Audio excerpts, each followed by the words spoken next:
I'm about to show you how you can instantly access the new Rematch beta test so you can start playing. So if you find this video helpful, don't forget to subscribe and like it.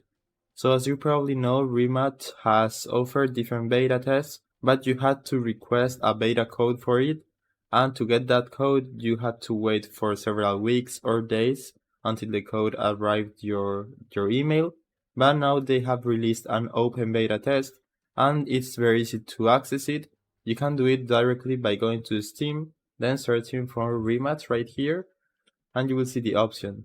So now all you need to do is go right there and you will see play the Rematch playtest now.